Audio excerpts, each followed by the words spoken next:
Hey, this is GD Talbot, and this is another top five. And today we're going to do the top five worst virtue signalings in 2020. First off, virtue signaling is not always a bad thing. For example, I think all human life has value.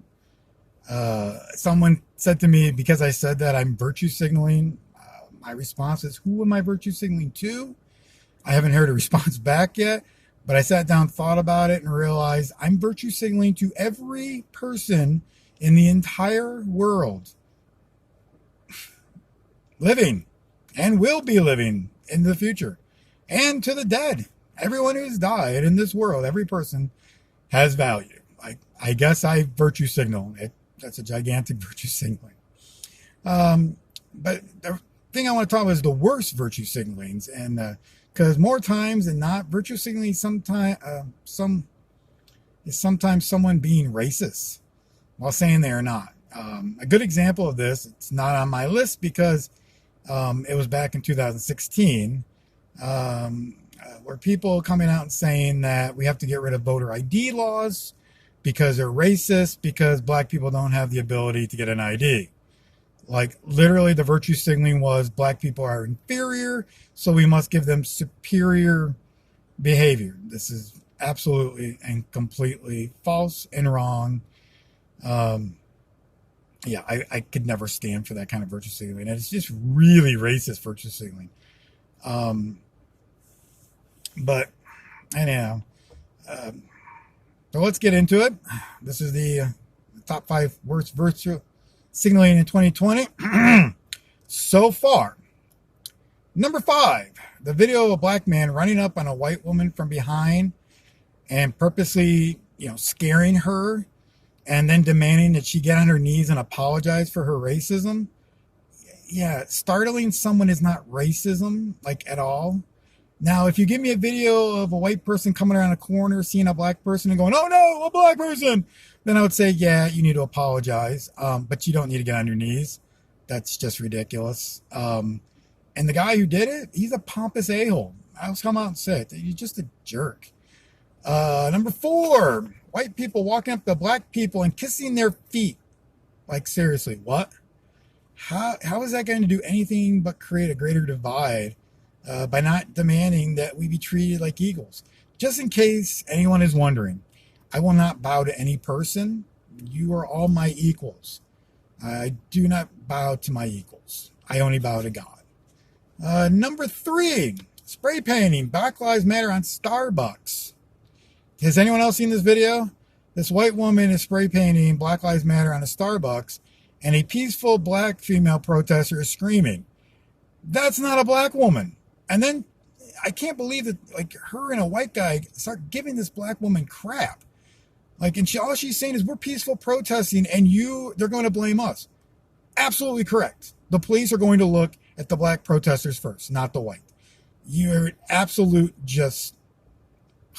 This woman, I don't even know how to describe you, Karen, but you need to go away. Number two, Joe Biden. Oh my goodness. And a hot mic said, if you don't vote for him, you ain't black. Then did a photo op of him kneeling in front of black people. Really? Joe Biden is a textbook definition of not just a hypocrite, but also a beta cuck. I'm not sure why any person, any skin color, would want to support or back him up. Just putting those two situations back to back, like, I don't know why anybody would respect him enough to vote for him. And number one, drum roll please. Bum, bum, bum, bum, bum. The school district in my area was doing Black Lives Matters in our schools back in February. This was just stupid. And what happened in this situation, I went to the principal at one of the schools and asked, why are you doing this? Like, this doesn't make sense why you would do this in our school system. And he told me, he agreed with me, and that I should wait and see what happens. So I waited and see.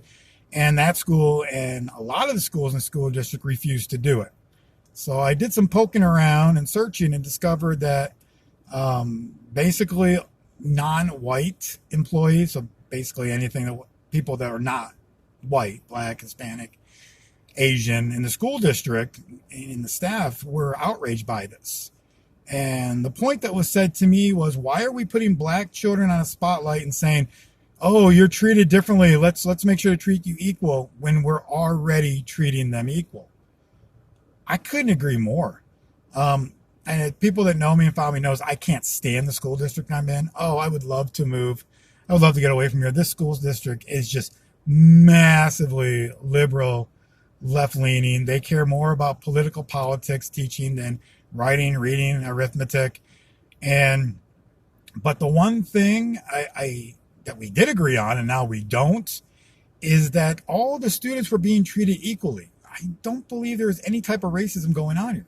If there was, I would call it out and demand that something be done differently. But when you tell people, we're going to tell the little black kids that you're finally going to be treated as equals when they're already being treated equals, is a definite political agenda there. There's something wrong. And I know from poking around that it's from the school board, not the staff, that this is coming from. So someone has got a political agenda up their butt, and they don't care who they hurt in the long run. And honestly, I dare anyone to disagree with me on this. If a school district is already treating all the children equally, why do we want to put a spotlight on certain children to say that they're not? I definitely behind the staff on this for the school district. And when I say there's no racism going on here, I'm willing to bet the last racist thing that happened in the school district happened decades ago, before I was even born. Like, that's how sure I am. This is a very, very everybody deserves an education school district. And like I said, it's one of the few things I agree with them on. And it's just the worst. And it's actually definitely, so far, 2020, the worst virtue signaling, trying to tell the community that they're going to make sure the black kids are treated. They're already treated equally. And if you're asking why I have a stake in that as a white man, it's because I have a black wife and we have 3 black children together. Just like in most couples, interracial couples, our children look more like the darker partner. And that's just statistically that happens. And people don't look at my kids and think, oh, they're half white. They think, oh, those are light-skinned black people. So it's like, yeah, I do have a stake. I don't want my children being treated differently because of their skin color. But at the same token, I don't want anyone treated differently for their skin color. Like, doesn't matter where you're from. So, okay, that's my top 5. I'm out. Please like, if you like this video, like it. If you agree or disagree, say something in the comments. I do like the reactions. I don't like the behind the scene reactions I'm getting. Make a stand. Either you agree or disagree with me. If you don't, you don't. Just say so. Don't talk to me behind the scenes. Thanks for listening, and I hope to do some more videos soon. This is GD Talbot. I'm out. Bye.